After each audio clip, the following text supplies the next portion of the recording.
World ৰাইডৰ ride প্ৰথমৰ পৰা শিক্ষকসকলৰ মুখ্য সংগ্ৰামটো হৈছে বিদ্যালয়খন জীয়াই ৰখাৰ বিশেষকৈ হলিউডৰ সেই পাৰ্টিকুলাৰ জেগাত নট ৰিলিজ দিবলৈ প্লেন কৰিছে। এটা ভাল খবৰে আলোড়িত কৰিছে অসমৰ চলচ্চিত্ৰ গৈ এইবাৰ মুক্তি পাব আমেৰিকাৰ ছবিগৃহত। বিশ্বজিৎ বৰাৰ নিৰ্দেশনাই কৰিলে প্ৰমাণ। চলচ্চিত্ৰৰ বিষয়বস্তু ভাল হ'লে কম বাজেটতো নিৰ্মাণ হ'ব পাৰে বিশ্বস্তৰৰ মানদণ্ডৰ চলচ্চিত্ৰ। অসমৰ দেৰগাঁৱত নিৰ্মাণ হৈছিল এখন মিচিং ফিল্ম। প্ৰযোজনাত আছিল লুইত কুমাৰ বৰ্মন, বিনোদ লাল দাস, কৌশিক হাজৰিকা আৰু বিশ্বজিৎ বৰা। নিৰ্দেশনা কৰিছে গড অন দ্য বেলকনিৰ পৰিচালক বিশ্বজিৎ বৰাই। দেশৰ বিভিন্ন চলচ্চিত্ৰ মহোৎসৱত সুনাম কঢ়িয়াই অনা বিশ্বজিৎ বৰাৰ এই নৱতম ছবিখনেই হৈছে বোম্বা ৰাইড।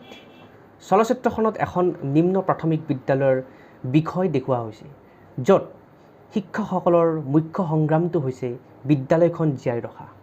কিয়নো বিদ্যালয়খনত আছে মাত্ৰ এজন শিক্ষাৰ্থী যাৰ নাম বোম্বা। ছবিখনত বোম্বাৰ চৰিত্ৰত অভিনয় কৰিছে ইন্দ্ৰজিৎ পেগু। ছবিখনৰ আন চৰিত্ৰত নাই কোনো পেচাদাৰী অভিনেতা। গড অন দ্য বেলকনিৰ গ্ৰাম্য জীৱনৰ স্বাস্থ্যখণ্ডৰ দুৰৱস্থাৰ ছবিখন দেখুওৱাৰ পিছত এইবাৰ গাঁও অঞ্চলৰ শিক্ষাখণ্ডৰ অৱস্থাটোক নিৰ্মাণ কৰিছে বোম্বা ৰাইড।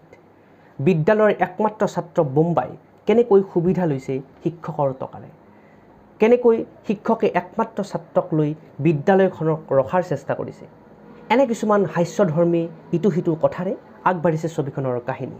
ছবিখনৰ এতিয়ালৈ কোনো ট্ৰেইলাৰ মুকলি হোৱা নাই বা কোনো নিৰ্দিষ্ট মুক্তিৰ দিন ঘোষণা হোৱা নাই।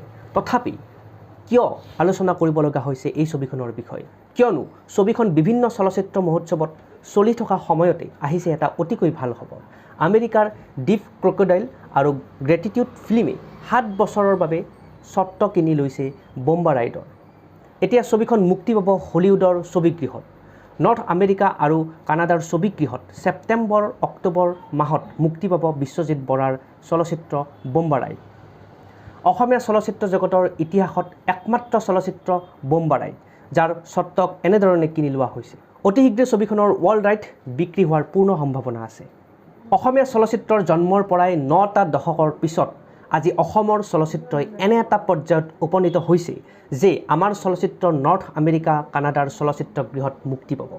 চাওক, চলচ্চিত্ৰ এখন যিকোনো চলচ্চিত্ৰ মহোৎসৱত নিৰ্বাচিত হৈ প্ৰদৰ্শিত হোৱাটো ডাঙৰ কথা, কিন্তু এখন চলচ্চিত্ৰ নৰ্থ আমেৰিকা কানাডাৰ নিচিনা দেশতো থিয়েট্ৰিকেল ৰিলিজ পোৱাটো বিৰল আৰু গৌৰৱৰ কথা। আৰু বিশ্বজিৎ বৰাৰ বোম্বা ৰাইড হ'ল যোৱা 9টা দশকৰ ভিতৰতে একমাত্ৰ অসমীয়া চলচ্চিত্ৰ যি এই গৌৰৱ অৰ্জন কৰিবলৈ সফল হৈছে। অহা অক্টোবৰ মাহত ছবিখন অসমৰ ছবিগৃহত মুক্তি দিয়াৰ পূৰ্ণ সম্ভাৱনা আছে। এই চেগতে বোম্বা ৰাইডলৈ জলিউড আনঅফিচিয়েলৰ ফালৰ পৰা যাচিছোঁ অযুত শুভকামনা।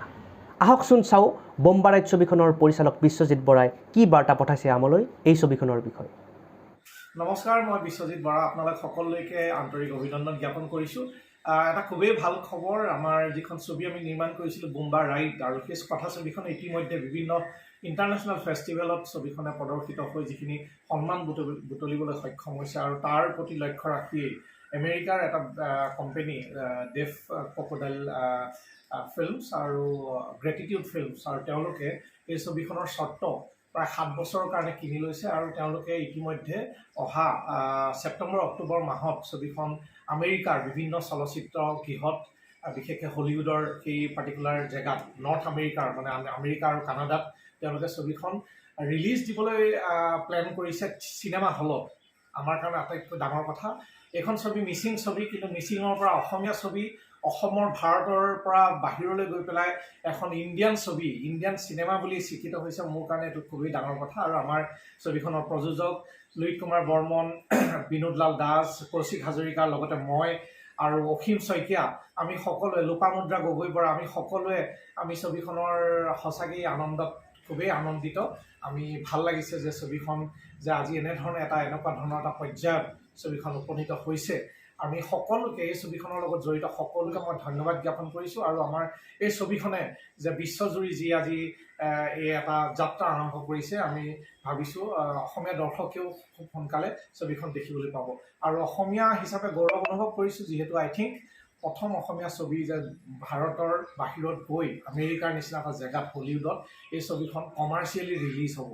এইটো এটা ডাঙৰ খবৰ আৰু মই আপোনালোকক এই খবৰটো দিবলৈ পাই নথৈ আনন্দিত হৈছোঁ।